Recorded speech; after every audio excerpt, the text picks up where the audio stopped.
primitive medical care of a species that had barely begun to conquer its own diseases.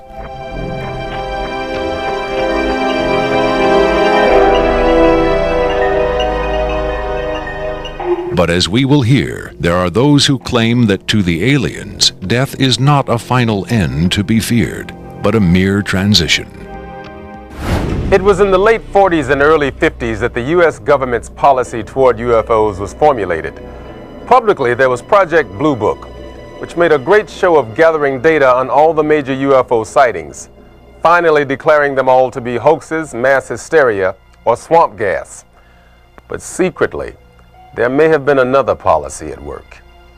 Over the years, several documents have come to light which seemingly confirm that a clandestine group, Operation majestic12 Group, aka MJ12, was formed by special classified presidential order on September 24, 1947, for the express purpose of gathering information on UFOs and extraterrestrials, while at the same time keeping such information not only from unfriendly powers, but from the American public as well. If indeed Area 51 has become the nation's repository for alien technology and possibly alien visitors, then the extra-constitutional justifications for such secrecy were developed in the MJ12 Group's planning sessions. James B. Forrestal, Secretary of Defense under President Harry Truman, is widely accused of being the mastermind behind the creation of MJ12. Once created, Majestic may have expanded its mandate beyond what Forrestal had intended.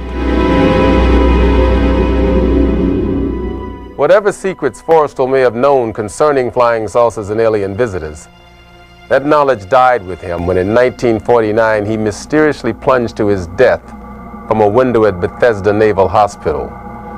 Though he was being treated for depression, many UFO researchers doubt that his death was a suicide and point to the sinister workings of the possibly mythical MJ12, which in their hypothesis may have been protecting its secrecy from a man who had come to believe the people had a right to know. As late as 1989, according to Bob Lazar, the identification badges at Area 51 read MAJ for Majestic. In December 1994, a document purporting to be the majestic12 Group Special Operations Manual was leaked to a noted UFO researcher. It contains the following directive under the heading Isolation and Custody. EBEs will be detained by whatever means are necessary and removed to a secure location as soon as possible. There follows this disturbing amplification. Although it is preferable to maintain the physical well-being of any entity, the loss of EBE life is considered acceptable if conditions or delays to preserve that life in any way compromise the security of the operations. From the beginning of the UFO age, it seems, secrecy was always the government's prime directive.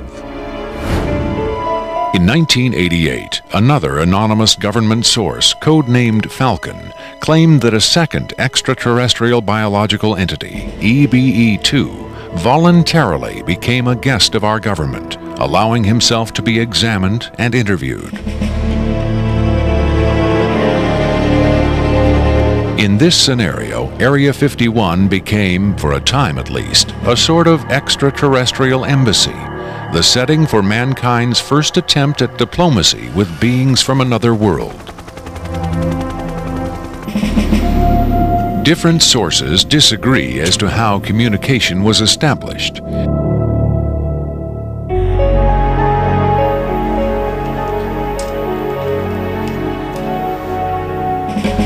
There is universal agreement that the EBEs are incapable or unwilling to speak human language. In addition to the pictographs used by EBE-1, it has been reported by Falcon that in the early 1950s, EBE-2 was fitted with some sort of artificial voice box, allowing him to speak words, and that he learned the English language very rapidly. Other sources doubt this story, however. By our kind, do you mean we Americans? What has been reported most persistently is that the aliens communicate via thought projection, or telepathy. Would have been tortured, made to give up their secrets, instead of questioned in this friendly manner. We cannot be forced to communicate. Has it been tried? Not by us. We speak to who's ever willing to listen. The idea of telepathic communication with alien beings carries with it the same doubts and controversy attached to telepathy itself. Do the practitioners of this ancient art really have the ability to read minds? Or are they crafty charlatans who simply tell the listener what he or she wants to hear? If the cynics are right, then the self-proclaimed telepaths recruited by the government in the 1950s were playing an astoundingly daring hoax by claiming to speak for the mute visitors from the stars. Defenders of telepathy call this notion preposterous and point to the long history of government-funded research into mind reading as proof that their science has merit. In the last 4 decades, there have been persistent, often contradictory rumors and even eyewitness accounts of other alien visitors meeting secretly with military or government officials. But what about today? The Tester Corporation has recently come out with a model kit of Gray, the extraterrestrial life form, and a scale model of the so-called sport model, the UFO Bob Lazar says he studied at AREA51. This UFO kit has quickly become one of the most successful model kits in the history of the company. If the military is, in fact, conducting tests of extraterrestrial spacecraft at AREA51,